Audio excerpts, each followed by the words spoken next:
Victory Studios in downtown Little Rock, this is Capitol View.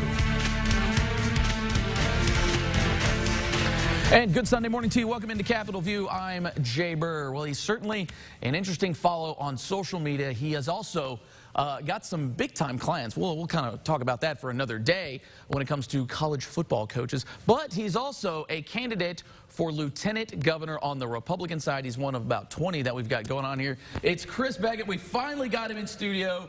Boss, we certainly do appreciate the time here. Thank you for having me, Jay. Absolutely. Now, this is something I've asked kind of all the candidates for this office. Why lieutenant governor? It seems to be the one with the least amount of responsibility, some of that by design. So I guess why lieutenant governor? Well, number one, I can keep my day job. So it's a part-time job. The other jobs wouldn't fit, and I want to continue to do what I'm doing because I love serving the clients that I get to serve. Sure. But the reason I'm running for lieutenant governor, Jay, is for 9 years now, Republicans have been in control. And what I have observed is Republicans governing like Democrats. And everywhere I look, for the most part, with few exceptions, is a state government that still is the Democrat Party version of state government, not the Republican Party version. And that has to change. And it's got to change with new leadership. And now, I know one of the big things you're on is abolishing the state income tax. I know the state, we've talked about it here, took some big steps in that general direction in this past special session here. You want to try to get rid of it. Is this something that you want to do kind of all at once? Do you want to do this in stages? How do you want to go? Or how would you like to see it happen? You got to get on a path to doing it. You're not going to do it overnight. You just can't do it. Right. But you can do it within an 8-year time period. But you got to have political courage and political will to be able to do it. Here's what, and again, this is the reason I make the claim that I make, that we still have the Democrat Party version of state government. If Republicans are small and limited government Republicans, then why in 9 years have we never cut anything that the Democrats put in place over 140 years previous to Republicans taking control? And in fact, not only have they not cut anything and never pared down state government to its most essential, basic, necessary things, they have increased spending since they've been in power by 25%. That's not who we are as small and limited government Republicans, and that's got to change. I guess, too, how do we get to that point here? Because obviously everybody will think, you know, the income tax, yes. You cut that out, you've got to cut some spending. I think even Senator Garner ran a bill in the past regular session, and it was going to be to the tune of close to, $1.5 billion, give or take on the numbers there. So what kind of do you want to see cut? Because I know Governor Hutchinson did a lot when it came to kind of paring some things down here, but how much further would you want to go? Well, and I'm going to dispute what you just said there about what Governor Hutchinson did. He actually just rearranged the deck chairs on the Titanic, is what he did. Nobody can give a certain number of any kind as to how much any of that whole transformation of government saved. Sure. And in fact, at the time that this was going on, Governor Hutchinson was proud to say that nobody would lose their job. Well, anytime I look in the business world, which is where I work, and a company has to cut things and cut their overhead, people are going to have to, lose their jobs. I mean, that's just the way it is. But here's the good news for Republicans. After 140 years of Democrats controlling state government, we have a massively, horribly bloated and overgrown kudzu-like state government. Public higher education is ridiculous. There's all kinds of low-hanging fruit like Arkansas PBS, started by Democrats in 1970, that spews what I would term as Marxist narrative and ideology. We don't need to be paying for that as taxpayers. War Memorial Stadium, it served its purpose. It's 75 years old. It's got lots of work to be done. It served its time and its purpose, but it costs taxpayers $1 million a year, roughly. We need to get rid of that. And there's tons of things like that all throughout government. Here's the other thing, Jay, I would say, is the 25% spending increase that Republicans have done without ever cutting anything the Democrats did before them. We're going to erase that immediately, and then we're going to go to work on paring down that 140 years of Democrat Party control, and then we'll get very close to abolishing the state income tax. We might need to raise some of the other two taxes, property taxes and sales taxes, to meet the legitimate revenue needs of state government, but that's the key. What are the legitimate revenue needs of state government? We've never gotten to that point. Now, I mentioned you were an interesting follow on social media here. Is this a thing where you legitimately are trying to buck at folks in the system, or is this a thing to kind of get the name out there? A lot of people trolling other folks. But hearing you talk, it's kind of the stuff you stand by, and you're kind of challenging a lot of folks. Again, I'm the only person talking about the kinds of things that you see me talking about on Twitter. That's small and limited government, abolishing the Democrats' 1929 state income tax, cracking down on crime, implementing statewide, not 800 kids, but 500,000 plus statewide K through 12 kids with parental school choice. Reining in our just horribly out of control public higher education system that's infested with leftists and Marxists everywhere you look, and graduates too many students with worthless degrees and piles of student loan debt. And it's just, the whole operation's a horribly bloated and overgrown deal. Illegal immigration in the state has never been dealt with by the Republicans in 9 years. That's unacceptable. Now you touched on a lot of different things here, but as Lieutenant Governor, I mean, how do you want to try to approach that? And obviously, this will be something that I would assume you'd work with in conjunction with whomever the governor might be, but kind of what do you want to do in that platform, considering sort of the limited responsibility that is granted the Lieutenant Governor? You're right. It's a limited role. I mean, you can't pass laws. You're only going to vote if there's a 50-50 tie in the Senate. Right. So you got the power of persuasion. You've got that platform in the Lieutenant Governor's office, and that's how I'm going to use it. I look at my position as Lieutenant Governor being the Chief Accountability Officer of the state of Arkansas. I mean, that's, you know, we're all Republicans running this state. Democrats are nowhere near, you know, able to do anything. So it's all Republicans. My job, I see it as Lieutenant Governor, is to be that Chief Accountability Officer. And hey, I'm gonna do it as professionally as I can, privately get with people. But when you're resisting doing Republican things and implementing Republican policies, if I have to, I'll call you out publicly. And if I have to go a step further and find primary opponents for you, I'll do just that. Oh, so there you go. He's rocking the snazzy red tie for us this week. He is a Republican candidate for Lieutenant Governor, one of the many that we have. We give you the introduction to Chris Bequette. Boss, we certainly appreciate the time. We'll have to do it again, kind of do a little bit of a deeper dive. Thanks, Jay. Really appreciate it. You betcha. Well, when we come back, I told you we would keep you updated with Senator Joyce Elliott's ventures, and she's finally got one going. We will get loud for it. You know what I'm talking about. Coming up after the break, you're watching Capitol View on Sunday morning. You're watching Capitol View, Sunday morning talk focused on the political scene in Arkansas. And welcome back into Capitol View. State Senator Joyce Elliott now has a nonprofit organization to encourage this state to get out of dead last for voter participation. Get loud, Arkansas. You have to do it like that. She's here to tell us how she's going to do that with her now organization, Get Loud. Senator, it's always a pleasure to have you in here. Thanks for having me. I think I'm going to have to get loud to match you. That's it. But thanks for having me. I'm happy to be here. And I guess on that note, Get Loud. You know, what's the goal here? And I guess before we get to that, you know, what have you guys found? Because obviously Arkansas kind of has been notorious, especially in this last election, for low participation, low turnout, even low registration. What have you guys kind of found in that, even to sort of back that up? Well, we have known for quite some time, we've just gotten the statistics here more recently, but we've known for quite some time, you could just see there were pockets of people who were just not voting. That's what we thought. And then after we looked more deeply, it really is kind of the whole state. There are folks all over just not voting. And then when the research was done, that found us in dead last, and that really is borne out by at least the stats we've been able to pull ourselves. Dead last in the percentage of people voting, the proportion of people voting in our state, and dead last in registration. And both those things are problematic. And what I say to people many times when you say this is this state or that state, and I go, really? Do we know that? Do we really know that? Because we have so many people who are not voting, so many people who are registered, and when you compare it to the folks who are going to register, I mean, there is a conversation to be had that will ask, who are we? And the only thing that I want us to do to be a we that's participating, regardless of how you vote, that's your business.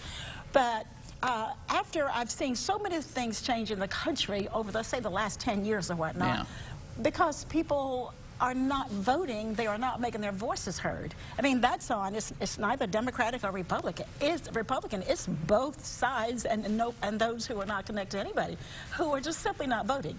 So I would like to think, you know, at least 10 years from now, we've made a huge difference in getting people engaged civically. Because civic engagement is the idea here. So I formed this 501(c) called Get Loud, Arkansas. That's because right. Get loud. You got to do that. I want people to get loud about being involved and get loud and do the work and not make this something that is so difficult you don't even want to approach it. Because, you know, I'm not saying to everybody it's going to be the best thing that ever happened to you, but it's going to be the best thing that's happened to our state, for sure. And so the idea is to, through civic engagement, educate people, make sure they understand how the process works, mobilize them to the polls. And when they get to the polls, it's their business what they do. But we don't even have all the voices heard we need to have heard in our state. Then that would be healthy for us if we did. And for people out there who just haven't participated, it's going to be intense work. There's no doubt about it. Now, I guess what are some of the reasons that you've found? I mean, obviously, you've done some campaigning of your own for various things, but what are some of those reasons that, like you said, whether it be Democrat, Republican, Independent, whatever the case is, but why don't people get involved, at least doing that? Right. I mean, everybody always talks about this is important, and it is. That's right. But why is there seem to be such fatigue or just non-participation in Arkansas? Well, there are a number of things. One is, and people tend not to think about this way, there are people who come from a culture, a legacy of not voting in their families. That was true with me. You know, that there was not a, because at the time I was a kid and listening and snooping around trying to figure out what adults were saying. They were talking about things I didn't understand because I think I was maybe 12 or 13 the first time I heard the words poll tax. I didn't know what it meant and what it meant, but I knew it was something scary to people. And when I recognized it was connected to voting, you can imagine, well, oh, that's something designed to keep you from voting, when I thought it was just a thing. And some of that has not been overcome. And then there, of course, there are others who say it just doesn't matter. And I want to approach people where they are. I do not start demeaning them because they think it doesn't matter, because they've got their reasons. They haven't seen how it matters. So that's a big one. And, you know, and people will say to people, to folks about voting, well, people bled and died so you could vote. Well, okay, if that would work, they would already be voting because we've been saying that for years. And then there are those who just don't have access the way we think about having access. If you are a person who's working shift work, there are very good reasons you might not get a chance to go to the polls. So the last really big reason we don't have a lot of people voting, we don't make it easy. We need to make it easy for people to vote. And as you know, and this will not be a secret to you or anybody else, you know, we passed several laws that I characterize as making it more difficult, voter suppression laws, because it's made it more difficult for people to go to work when we should have been doing things just on the opposite side. Right. You know, like think about the hours we're voting, the days we're voting. How can we change that? Shouldn't we have mail ballots and make those easier? Have you gone through the process of filling out a mail-in ballot? I have not. I always make sure to go to the polls. You can so easily make a mistake to have your ballot thrown out. And Arkansas, about 6.7%, I think, of the ballots that were cast in the last election were thrown out in Arkansas. And that's because people made all kind of errors that were small little things. Sure. So we don't have time for a litany of things I'd like to see us do, but registration online would be a huge one, and many other things. So make it easy, and people will likely do it. You know? There you go. I mean, I'm always up for easier things as well. Kind of switching gears here quickly. I know you've been. Like I said before, you've done plenty of campaigns for various offices in the past. One, though, you're saying that you're not doing is apparently the Little Rock Mayor's office. Apparently you're not campaigning for that. Hear me, Jay. I am not running for mayor.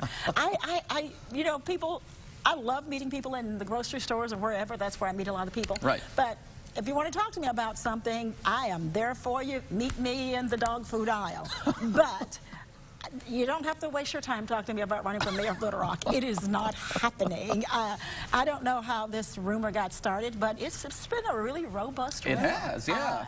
And I've talked to a number of people, but I just really want people to know that's not my thing. I'm not doing that. So thank you for asking me. I appreciate it. So there you go. She put the tweet out. It was in a lot of capital letters, so I figured I had to ask, be like, so this is, you mean you're really not running? Yeah.